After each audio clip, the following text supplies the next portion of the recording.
할렐루야. 4월 13일 저녁 말씀 시간입니다. 사랑하는 성도 여러분, 신앙생활 명학 시리즈 제5과 지금 신령한 젖 영양소 12가지, 그 신령한 젖의 12가지 영양소를 말고요, 신령한 젖 팔복에 대해서 우리가 좀 먼저 살펴보고 있습니다. 오늘 7번째 시간입니다.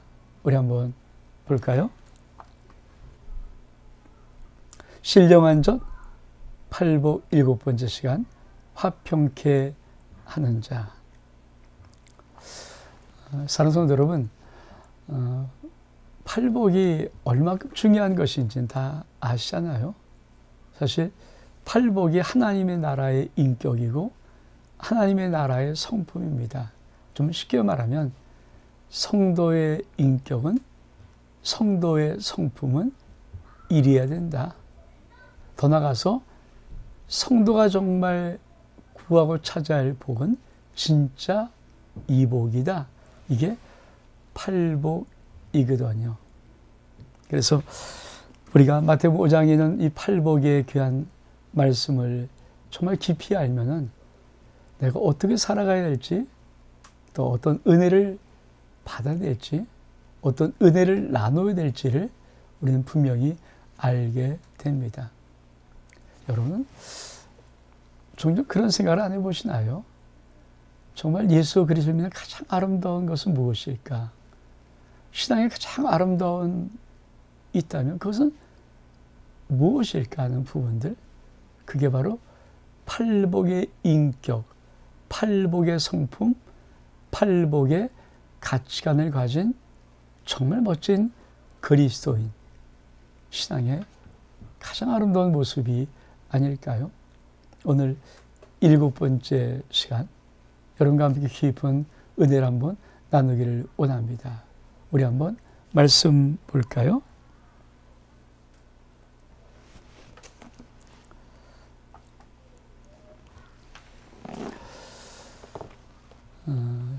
신령한 젖 팔복의 7번째 시간입니다. 화평케 한 자는 복이 있나니 그들이 하나님의 아들이라 일컬음을 받을 것이며. 화평케 하는 자. 사랑하는 성도 여러분, 전 팔복의 인격이 하나하나 우리 모든 성도들 속에 녹아지기를 원합니다. 물론 팔복을 다 배우다 해서 갑자기 바뀌는 건 절대 아니고요.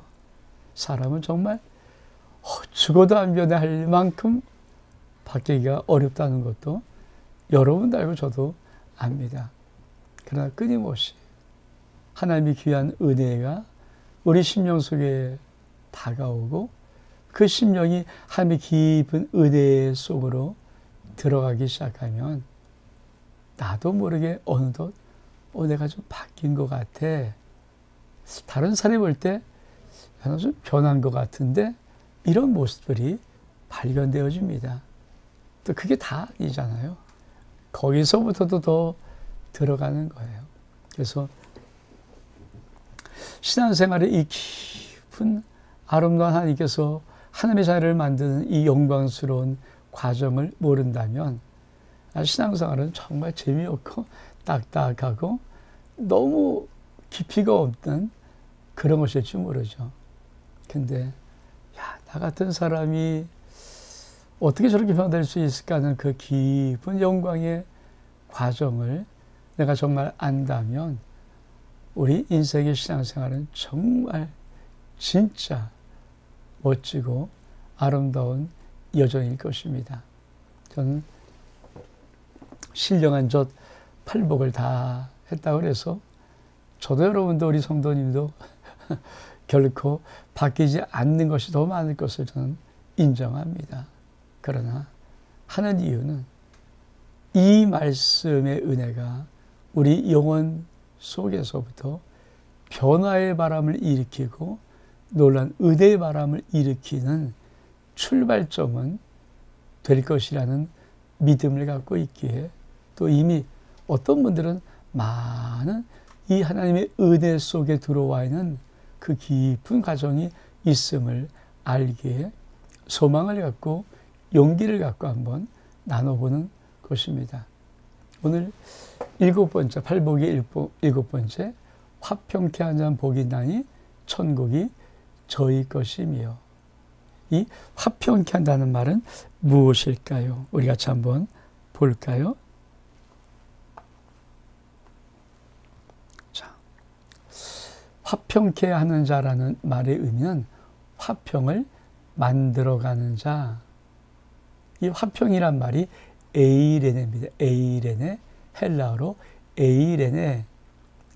히브리 말로는 너무 잘하는 샬롬. 이게 화평이란 뜻입니다. 무엇입니까? 하나님과 인간과의 관계 회복. 이것이 샬롬이고 이것이 에이레네입니다.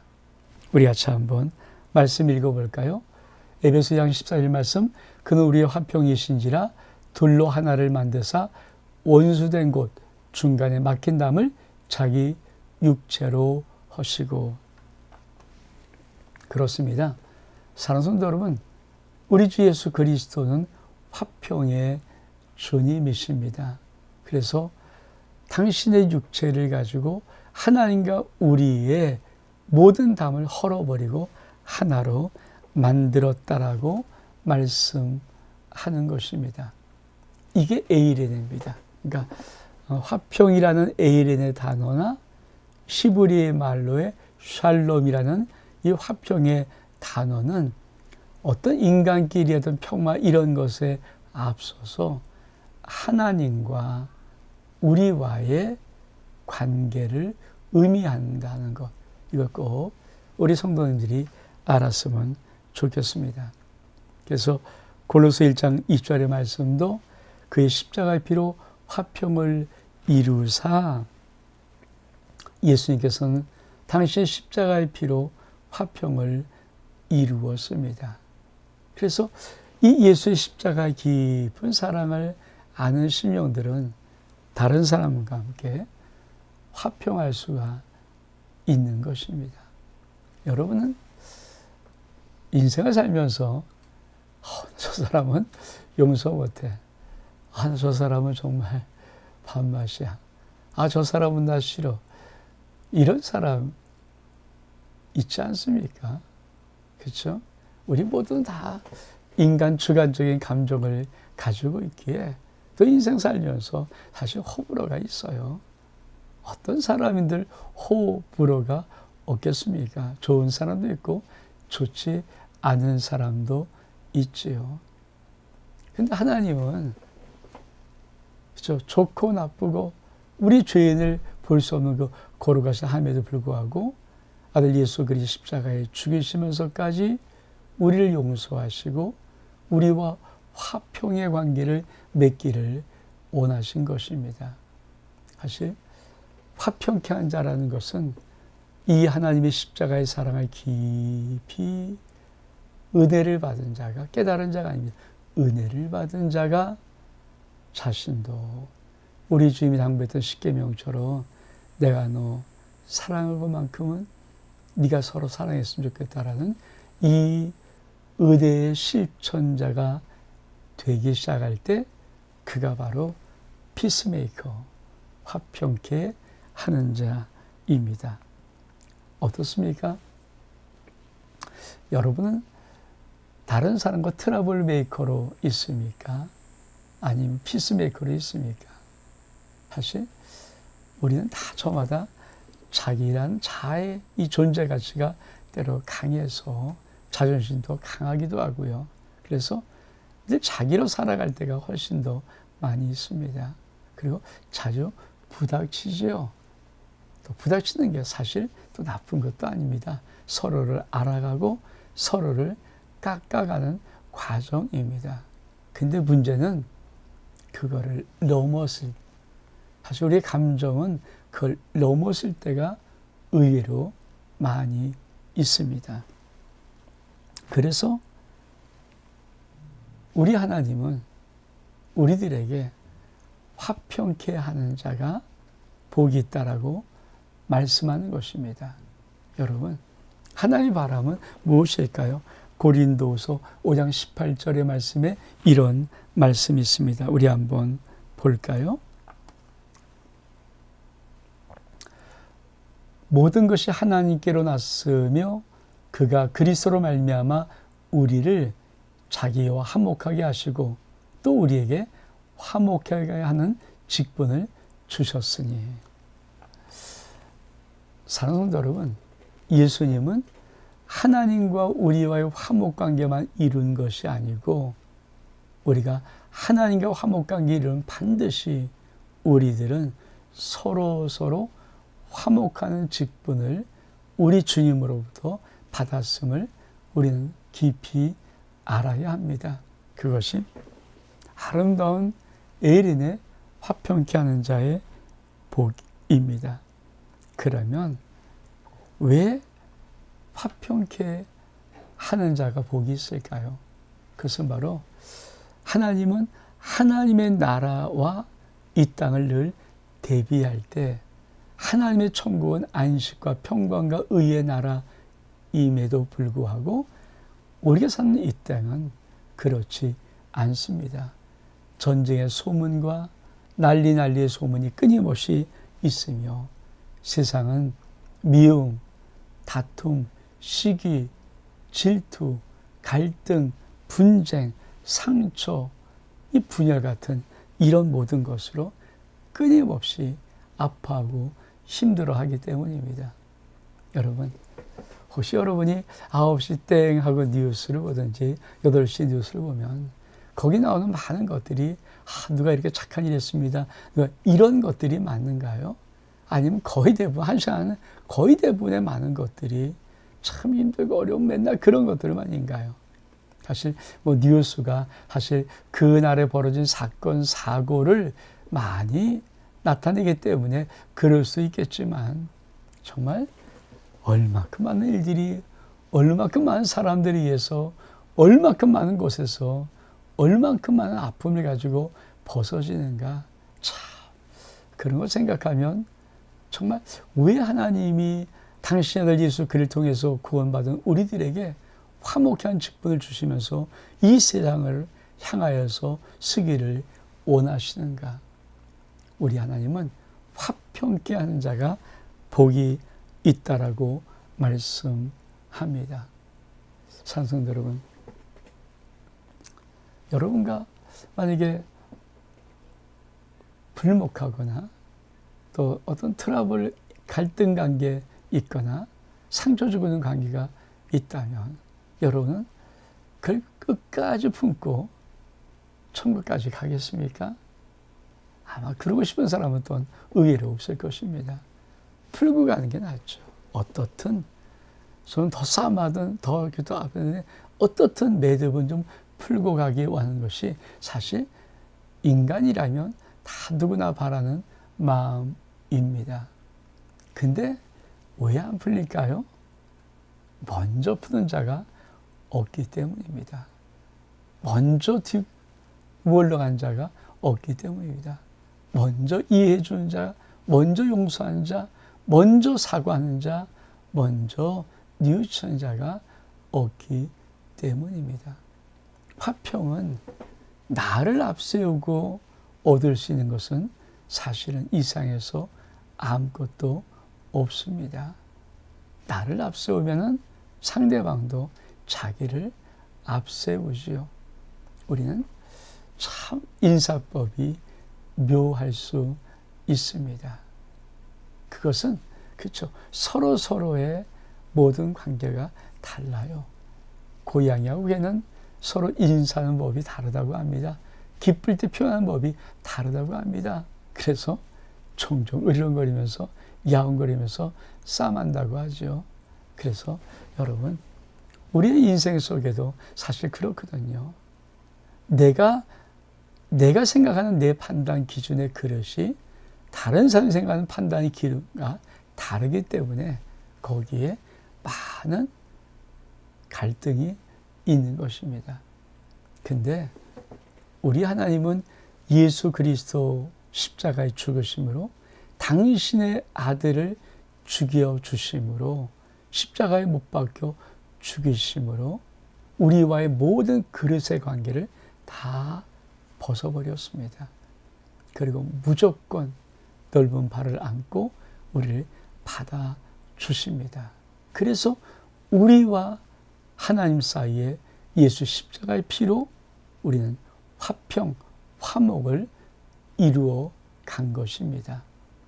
그것을 우리 하나님은 지금 이 팔복의 7번째 복에다가 넣어서 내가 너 사랑하는 것처럼 너도 이웃을 향해서 화평케 한 자가 되라고 말씀하는 것입니다. 그러면 화평케 한 자는 어떤 복을 받을까요? 우리 하나님의 아들이라 일거듬을 받게 하리라. 여러분, 하나님의 아들이라 일거를 받는다는 이 말의 첫 번째 의미는 무엇일까요? 우리 한번 볼까요?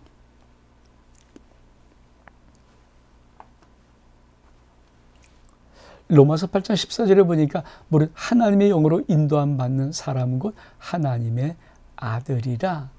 다시 말하면 화평케 하는 자, 하나님의 영으로 인도함 받는 자를 말합니다. 하나님의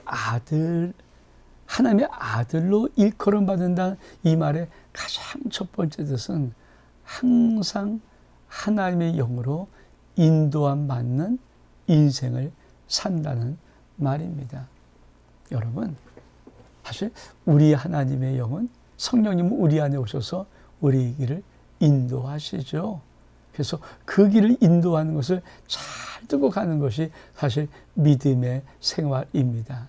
근데 우리가 예수 그리스도의 십자가의 사랑을 다 가슴에 놓고 우리가 많은 사람들에게 화평케 하는 이 피스메이커 되기 시작하면 내가 먼저 이해해주고, 내가 먼저 손 내밀어주고, 내가 먼저 잡아주고, 내가 먼저 용서해주고, 내가 먼저 사랑해주고, 내가 먼저 위로해주고, 내가 먼저 사과하고, 내가 먼저 하기 시작하면 놀라운 것은 하나님의 놀라운 성령 하나님이 우리의 인생을 인도해가는 사랑이라는 것입니다. 이게 참 하나님의 영으로 인도함 받지 않고는 내가 먼저 뭐를 하기가 인간은 참 어려운 존재입니다. 그래서 화평케 한 자가 하나님 아들의 일컬음 받는 이 첫 번째 의미 뭐라고요? 화평케 한 자, 즉 하나님의 영으로 인도함 받는 사람이다. 이것을 말하는 것입니다. 이 화평케 한 자는 하나님 아들을 일컬음 받을까? 이 말의 두 번째 의미는 뭘까요? 상속자입니다. 하나님의 아들은 상속자입니다. 우리가 화평케 하기 시작할 때, 우리가 화평한 사람이 되어질 때, 피스메이커가 될 때 놀라운 것은 하늘의 모든 복을 상속을 받았고 상속을 누릴 수 있는 진짜 하나님의 아들이 된다는 것입니다. 여러분, 한번 여러분의 인생을 속에서 여러분이 남과 갈등이고 서로 아픔을 주고 여러분도 아파하고 상처를 받고 이런 인생에 여러분 인생이 잘 풀리겠습니까? 아니면 다른 사람을 이해하고 용서하고 먼저 사과하고 먼저 위로하면서 끊임없이 피스메이커라는 이 화평의 사람들의 인생이 잘 풀리겠습니까? 그건 물어보나만 하죠. 100이면 100, 화평케 한 자가 잘 됩니다. 왜 그럴까요? 하나님이 약속하신 복이 있기 때문입니다. 화평케 한 자는 복이 있나니 그가 하나님의 아들이라 일컬음을 받을 것이며, 그렇습니다. 하나님의 아들은 곧 상속자를 의미합니다. 그래서 이 화평케 한 자는 하나님의 은혜가 있습니다. 저는 이제 팔복도 하나를 남겨놓고 이제 끝나가는 것인데, 여러분의 인생 속에서 화평하지 못한 사람이 있다면 가만히 한번 떠올려 보십시오. 그리고 그것이 어떤 원인으로 되었든지 지금 상태의 그 불목이 어쩌면 여러분에게도 그 사람에도 사실은 마이너스일 겁니다. 왜냐하면 주님이 그 불목의 관계를 싫어하기 때문이죠. 아니, 싫어한다기보다는 가슴 찢어지도록 아파하기 때문입니다. 주님도 생명 다해 나 사랑하셨는데 주님은 그 사랑으로 내가 이 땅에서 사랑하며 용서하며 살기를 원하십니다. 저는 신령한 저 기본적인 이 팔복의 귀한 8가지 성품 속에 이 화평케 한 자의 이 은혜가 여러분 심령 속에 있기를 원합니다. 먼저 손 내미는 것 예수 사랑입니다. 먼저 용서하는 것 예수의 사랑입니다. 먼저 위로해 주는 것, 먼저 사과하는 것, 먼저 껴안는 것, 먼저 하는 그 사람이 바로 하나님께서 그렇게도 말씀하고 찾고 싶었던 화평케 한 자의 그 예수의 사랑입니다. 저는 오늘 이 귀한 화평케 한 자는 복이 있나니 그들이 하나님의 아들이라 일컬음을 받을 것이라는 이 성령의 음성을 듣고 여러분 영혼 속에서부터 먼저 손 내밀고 먼저 사과하고 먼저 용서하는 먼저 사랑하는 우리 하나님의 크신 은혜가 여러분 심령 속에 있기를 주의 이름으로 축복합니다. 샬롬.